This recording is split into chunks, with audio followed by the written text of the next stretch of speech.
The Cravathi patrol ship intercepted the small human freighter without resistance. Its passengers, mostly civilians, were rounded up and herded into the central chamber of the vessel. The Cravathi were not cruel by nature, but they were meticulous. Every possession was catalogued, every item inspected. The humans were watched with suspicion, for their species carried a reputation that unsettled even the bravest soldiers of the galaxy. Among the captives was a girl, barely 20 years of age by human reckoning. She was slight, quiet, and carried nothing remarkable but a worn-out backpack. When the Cravathi officer barked a command, 2 guards stepped forward and seized it from her hands. The girl did not resist. She simply lowered her gaze, lips pressed together in silence. The officer, a towering figure with chitinous armor and blade-like mandibles, tipped the bag upside down. A few scattered items fell out. A data pad, a bundle of ration bars, a small notebook filled with strange symbols that looked like both equations and poetry. Nothing dangerous. Then the last item slipped free. A neatly folded uniform. The Cravathi officer froze. His mandibles clicked nervously as his multifaceted eyes locked onto the dark fabric with its subtle insignia. The hall grew unnaturally silent. Even the human prisoners seemed unsure of what they were seeing. The insignia was not ornate. Just a simple patch, worn but unmistakable, a silver falcon swooping downward, talons outstretched. The mark of the Terran Expeditionary Corps. The Cravathi soldiers recoiled instinctively. Everyone in the galaxy knew that insignia. The Corps was not a military in the traditional sense. It was something older, something feared.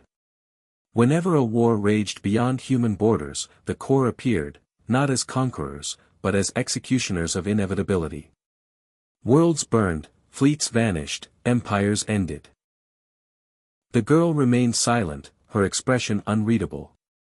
She made no move to reach for the uniform, no boast, no explanation. She simply stood there as if she had already expected their reaction. Impossible, the officer muttered, though his voice betrayed unease. You are too young. The Corps takes only seasoned soldiers, veterans who survive 100 battles. This must be stolen. The girl tilted her head, her eyes finally meeting his. They were not the eyes of prey. They were steady, calm, assessing. She spoke for the first time, her voice soft but carrying across the chamber. Do you want to find out?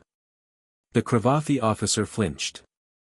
The words were not a threat spoken loudly, they were something far more dangerous, a quiet invitation. He could order her executed. He could dismiss the uniform as a ruse. Yet some instinct, buried deep in the predator's mind, screamed that such an action would unleash something his species could not contain. One of the younger soldiers stepped forward, emboldened by arrogance.